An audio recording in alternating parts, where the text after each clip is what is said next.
teatro ele veio para mim através de uma forma que eu não esperava, ele não pediu licença, coisas que foram acontecendo, e a improvisação tá nesse meio, né? E ela foi uma das coisas muito marcantes na minha vida, porque com a improvisação eu percebi que o teatro, ele é uma arte que transforma muita coisa. Mas depois eu percebi que o meu ímpeto de fazer, o que me movia para fazer teatro, era a sensação de liberdade, de plenitude e de encontrar algo e fazer parte de algo que parecia ser muito maior do que eu e todos nós, né? E eu lembro até hoje do Sebastião, que era o alívio cômico da Pequena Sereia. E era muito, muito divertido, eu me sentia num mundo mágico. Foi a partir daí que eu sentia que todas as peças que a gente ia, assistia Peter Pan, e eu, dentro do teatro, eu me sentia num mundo mágico. E mesmo quando eu era bem jovem, eu sempre gostei de teatro. Eu queria fazer teatro quando eu era criança, na escola tinha curso de teatro. Tinha o Álvaro, que era pai de uma aluna, o aluno eu hoje em dia nem lembro mais, mas ele era professor de teatro e aí ele dava aula pra gente lá na escola também. E eu adorava o teatro, eu adorava essa ideia de que o teatro permite que você saia de você e que você possa se bifurcar e se multiplicar em outras entidades, outras pessoas, outras personalidades, né? Claro que depois eu fui descobrir e aprender que isso é uma das visões, né, dentro do teatro. E os ensaios iam passando, as coisas iam acontecendo, eu parava e falava, cara, vai dar certo. É isso, e essa sensação de magia tá vindo. E aí você sentir que você tá ali e que quando você assistia, você é uma criança que ria.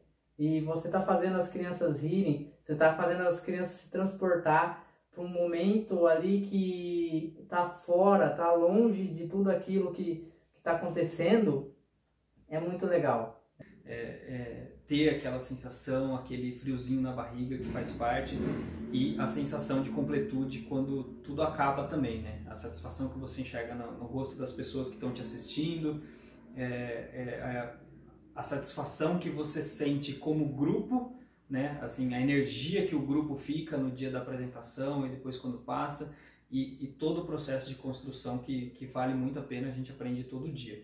Então, quando eu tinha 12 anos, o meu primo, Ian, ele queria muito fazer um curso de teatro que ia ter no centro que a gente frequentava, e ele me arrastou junto comigo sobre esforços, assim, tipo assim, não quero, mas ele me levou junto e transformou minha vida, né? Eu sou eternamente grato por ter, em algum momento, sido convidado para fazer uma aula de teatro, porque isso foi aos poucos, não foi um processo também super rápido, mas aos poucos eu fui me soltando, fui enxergando outras maneiras de me construir, de me relacionar. Então aquilo foi muito enriquecedor para mim, ainda mais naquele momento que eu tava, né, de transição de pré-adolescência para adolescência. E durante essa oficina que durou 6, 7 meses,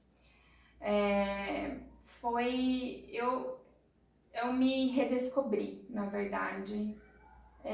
O nome da oficina era Descobrir Teatro, mas eu acabei descobrindo um pouco de quem eu era. Eu fico até emocionada de falar isso, mas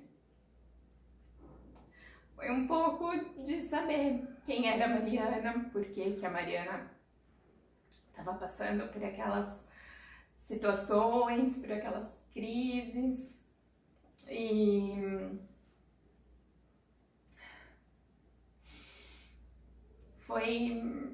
foi assim, realmente um ponto de virada na minha história. E eu tive vontade de fazer e fui me inscrever. E eu acho que a partir daí começou mesmo. Uns 3 anos aí fazendo o que eu gosto. Antes eu trabalhava em um laboratório químico, né? Aí eu fiz o técnico de teatro no Senac. Conheci pessoas que amam teatro, que fazem teatro, e assim, projetos vão surgindo e vai fazendo a coisa acontecer, e você vai conhecendo mais, vai tentando se aprofundar a ler coisas, a assistir mais teatro. Eu era professora já, eu já tinha quebrado essa questão de falar em público um pouco, né? O primeiro ano que eu dei aula foi um processo bem difícil de conseguir chegar para alguém, para uma sala, né? Eu comecei a dar aula numa sala com 70 alunos. Na primeira vez que eu estava dando aula, eu tinha 70 alunos na sala. E aquela insegurança de falar em público, aquela insegurança de errar, de assumir que eu não sabia alguma coisa. E aí o teatro, começar a fazer impro, eu tinha essa intenção de continuar mudando isso em mim, esse medo de falar em público. Meu primeiro pensamento para fazer improvisação era de melhorar minha comunicação para minha vida profissional. Eu sou engenheiro, né? Nunca tive muita facilidade com isso e eu achava que o teatro fosse me ajudar bastante, né? Em como me expressar. Só que quando eu fui ver, depois de 6 meses ou até menos, eu queria improvisar mais de uma vez na semana. E acabei me juntando com o pessoal que fazia improvisação comigo para improvisar mais e mais e mais, e eu tô aqui até hoje. Eu sempre assisti os Barbichas. Desde que eles começaram a colocar o espetáculo do Improvável no YouTube, há, não sei, entre 10 e 15 anos atrás, desde os primeiros vídeos, eu assisto, desde o comecinho do canal. E aí eu vendo tudo, eu achava aquilo o máximo, eu achava incrível a rapidez deles, a criatividade, tudo. Eu achava muito louco que aquilo fosse possível de fazer. E quando eu conheci o Danilo Forlini, ele me falou que estava com um projeto de dar curso de improvisação teatral na Casa da Cultura aqui de Araraquara. E aí eu falei, nossa, por favor, me avisa quando tiver esse curso, porque eu quero muito fazer isso. Tipo, assistir a minha adolescência inteira. Eu maratonava vídeo do Improvável na adolescência e eu quero muito saber como é que faz aquilo. E, bom, e ele avisou, né? Ali a gente formou um primeiro grupo que era um grupo que estudaria improviso fora do horário de aulas, né? Era eu, Danilo e mais algumas pessoas que estavam fazendo o curso na época. E aí começaram a aparecer coisas para esse grupo fazer, compromissos e tal, eventos. E assim a gente foi fazendo cada vez mais coisas, né? E aí nasceu a Companhia Improvisória. Então, não foi muito uma escolha, assim, tipo, a partir de agora, né? As coisas foram acontecendo e a gente foi ficando, foi gostando de fazer.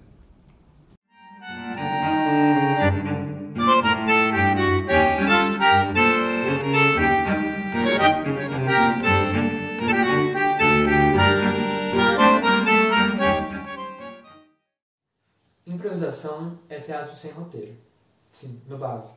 E improvisação está presente no teatro desde que o teatro é teatro, né? Não é só o fato de apresentar uma peça improvisada que tem improvisação.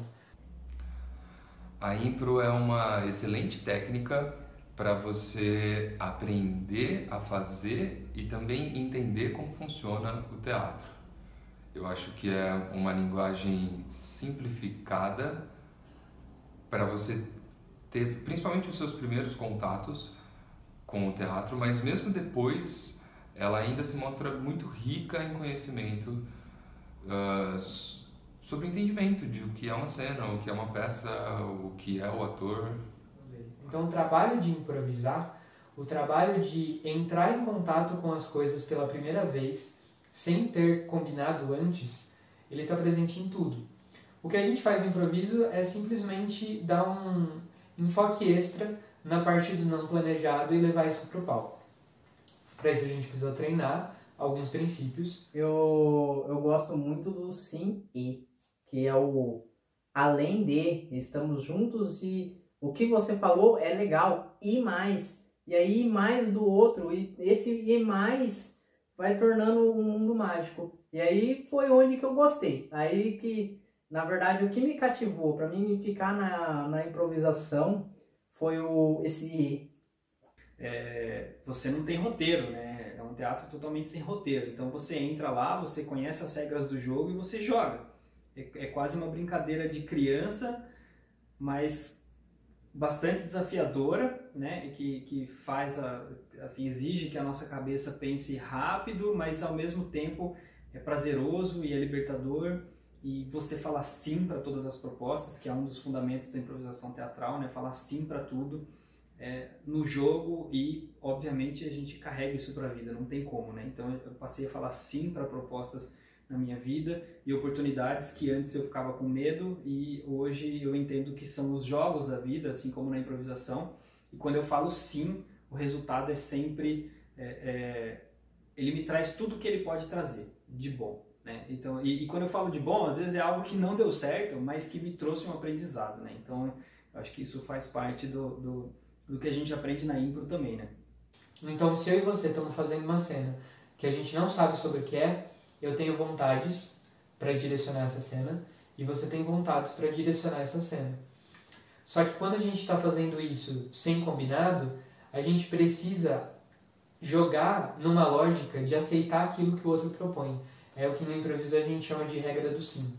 Então, quando eu aceito aquilo que você me propõe, eu consigo construir em cima e fazer algum sentido. Se eu tento impor a minha vontade para você, não tem cena, né? São só duas pessoas brigando em cima do palco. Isso, pra mim, eu que tento ser uma pessoa controladora, de ter esse controle o tempo todo das coisas ao meu redor, subir no palco para fazer improviso é algo que eu não tenho controle, eu não sei o que vai sair dali, entende? Eu não sei o que os outros vão me propor. Então eu acho que o que eu mais gosto é o princípio da aceitação, vamos falar sim para o que o outro está me propondo, né? Eu não preciso ter o controle da situação o tempo todo. É algo de muito belo e de muito novo pode surgir a partir de um sim. Eu já me vi em várias situações em que alguém me faz determinada proposta e às vezes eu penso em não aceitar, mas aí eu sempre venho na cabeça, aceita, porque se você falar não, essa história vai terminar. E por isso que eu aceito, para eu saber o que vai acontecer. E geralmente, sempre essa postura me trouxe muitas coisas boas. E eu acho que a improvisação é isso. A gente constrói histórias. Eu li um historiador chamado Ailton Krenak, que ele fala que, num livro dele, um pequeno livro, que ele fala sobre ideias para se adiar o fim do mundo. Eu acho que a ideia principal que ele traz é contar uma história. Quando a gente conta uma história, a gente alimenta a humanidade com ela própria, com mais humanidade.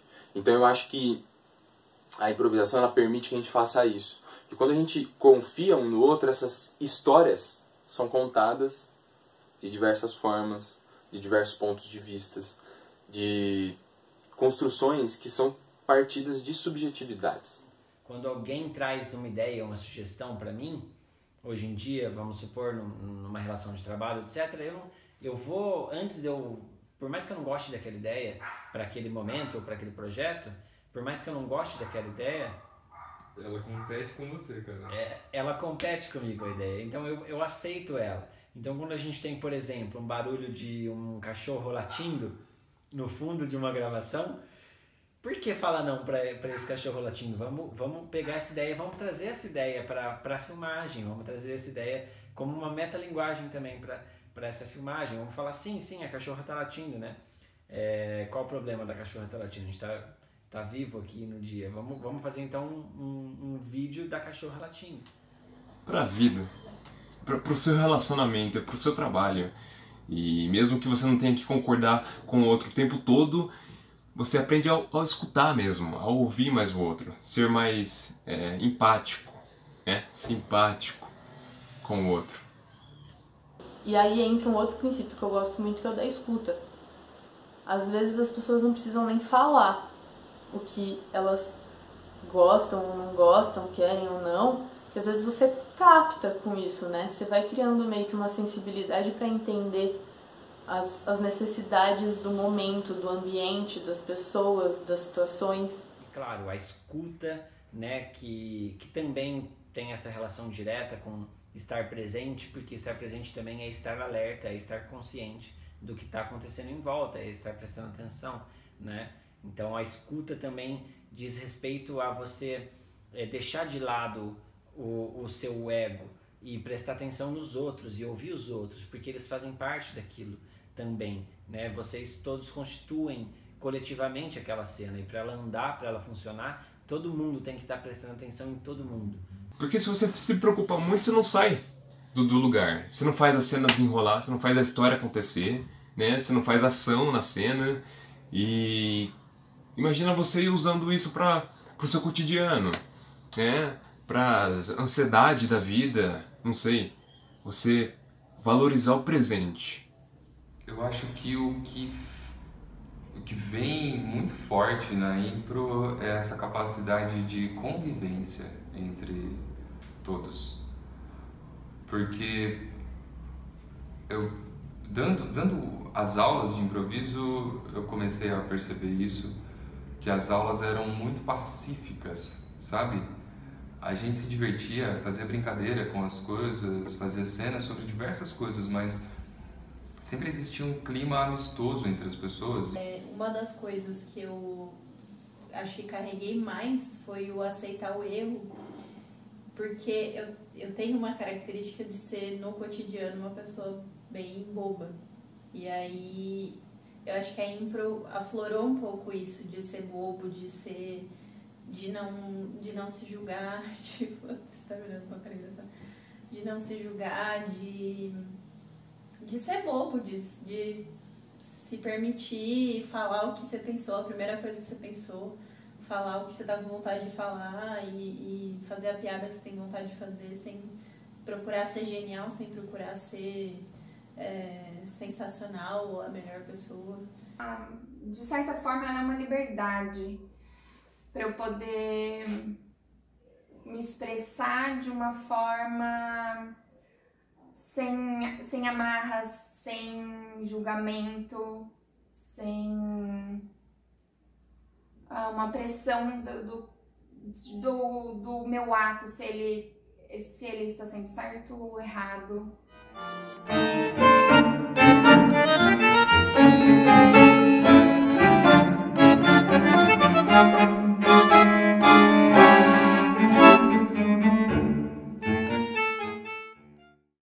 Eu acho que o que mudou em mim depois que eu comecei a frequentar teatro mudou a forma de ver o mundo, porque eu acho que é mais ou menos o mesmo princípio de quando a gente lê muitos livros diferentes, de escritores diferentes que contam histórias de contextos diferentes, você passa a enxergar essas outras possibilidades de existência. E o teatro, ele traz... É muito difícil você assistir uma peça e sair da peça sem nenhum sentimento de reflexão, de questionamento, de angústia. E conforme a gente vai assistindo peça, isso vai aumentando e vai transformando a gente. Aqui é um espaço seguro. Eu lembro muito bem dessas palavras, assim. Porque eu acho que quando a gente vai para esses espaços, colocar a nossa subjetividade perante a muitas subjetividades, às vezes a gente pode se colocar numa posição de defensiva, de recuo, e a improvisação, ela destrava isso. Para a gente mostrar que aquilo que a gente é enquanto indivíduo, enquanto pessoa numa sociedade, tem importância. Bom, eu comentei um pouco sobre como a impro e o teatro entraram na minha vida, né? O teatro me ajudou muito com relação à minha timidez, a encontrar o meu lugar no mundo, me ensinou a enfrentar muitos preconceitos, né? Eu fiz faculdade de engenharia em São Carlos, então, como se pode imaginar, é uma faculdade que, assim, é considerada uma faculdade de elite, então são muitos homens, brancos, de classe média, média alta, então é o tipo de preconceito que está embutido na nossa sociedade, que está enraizado no nosso sistema e que a gente precisa de um olhar de fora para conseguir enxergar. E eu acho que o teatro me trouxe isso, porque no teatro eu encontrei pessoas de todos os tipos, de todos os lugares, de todos os cursos, e eu descobri, né, eu dei luz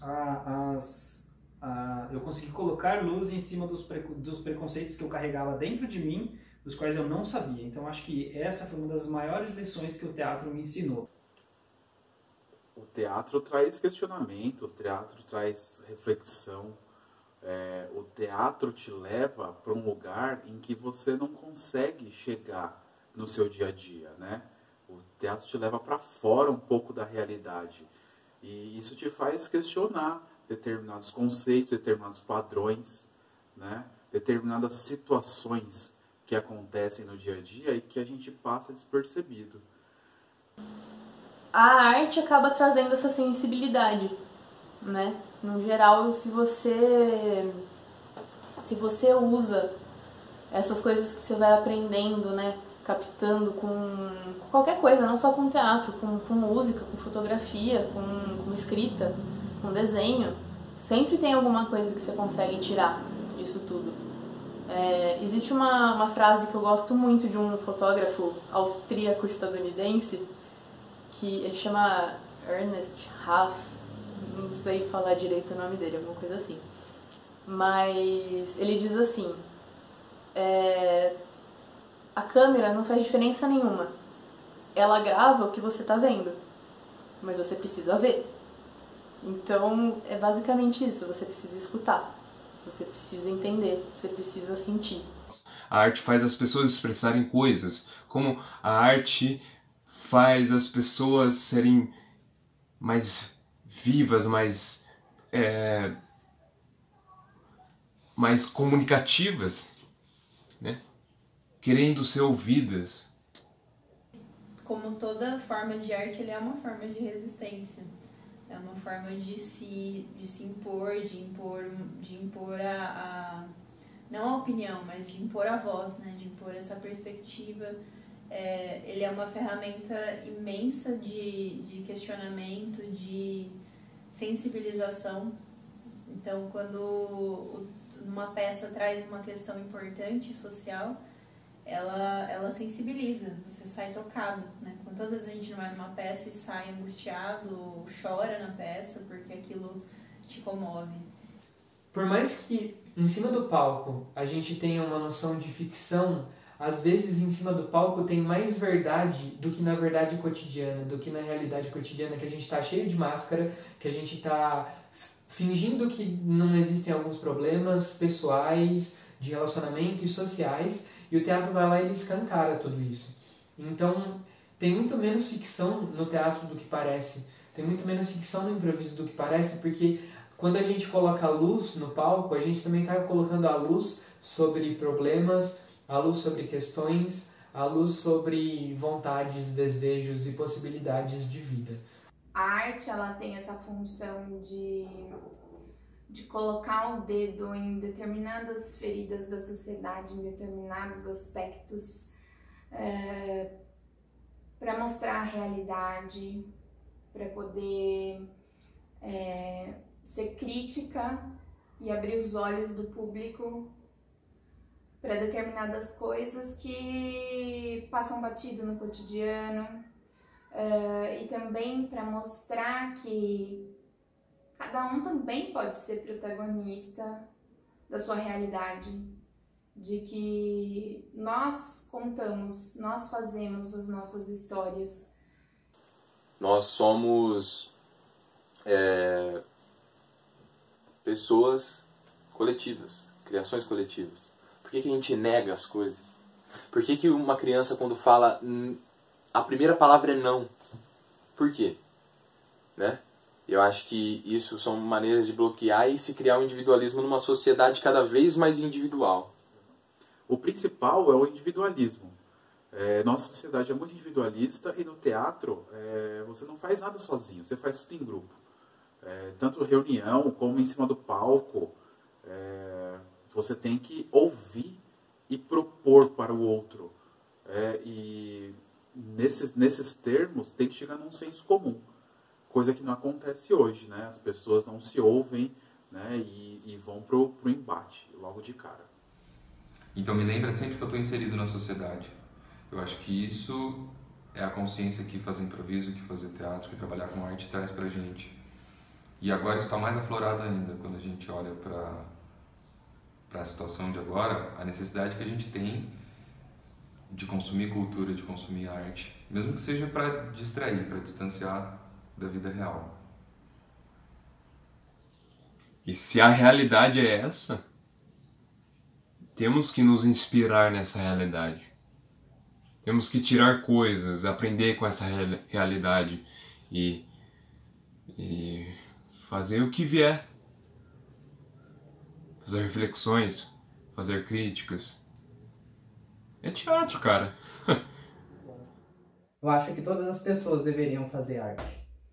Não precisa ser só teatro. Principalmente teatro. Eu falo teatro porque é onde eu tô, né? Eu tô desde os 13 anos, eu já tenho 28 para fazer 29, eu acho.